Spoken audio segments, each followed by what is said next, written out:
அதாவது என்ன பொருள்னா ஸ்ரீகாந்த் கேட்டிருக்காரு. என்ன கேட்டிருக்காருன்னா, "சார் நம்ம அடுத்த படம் நமக்கு ஒரு அடுத்த படம் பண்ணணும் உனக்கு ஞாபகம் இருக்கா?" அப்படின்னு கேட்டிருக்காரு. இல்ல சார் அதெல்லாம் ஞாபகம் இருக்கு சார். அடுத்து உங்களுக்கு படம் பண்ணிட்டு தான் சார் வேற யார்ட்டயும் நான் அட்வான்ஸே வாங்குவேன். இது யார்ட்டயும் வாங்கல சார் இதுவரைக்கும் அப்படின்லாம் சொல்லியிருக்காரு. அந்த அடுத்த படத்த நம்ம ஆரம்பிச்சிடலாம்.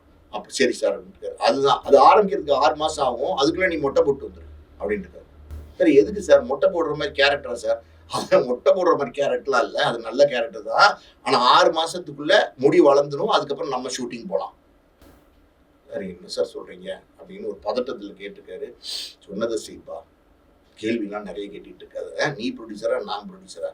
அப்படின்னு சொன்னோனே ஸ்ரீகாந்த் படபடன்னு ஆகி அவங்க வீட்டுக்கு போய் அவங்க அப்பாட்டையெல்லாம் சொல்லியிருப்பார் போல. இந்த மாதிரி சொல்றாரு என்ன செய்யறதுன்னு தெரியல. இதாவது என்ன நோக்கம்னா, இந்த ஸ்ரீகாந்த்ங்கிறாரு இவர் உருவாக்குன ஒரு ஹீரோ.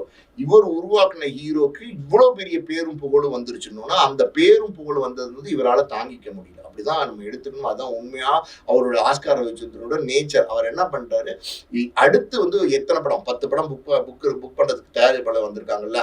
மொட்டைய போட்டு ஒரு மனுஷனை அசிங்கப்படுத்துனீங்கன்னா, அடுத்து எவன் புக் பண்ணுவான்? எவனும் புக் பண்ண விட முடியாது. ஒரு 6 மாசத்துக்குள்ள இந்த மார்க்கெட்ன்னு ஒண்ணு இருக்குல்ல, அது ஸ்டெபிலிட்டியே போயிரும்.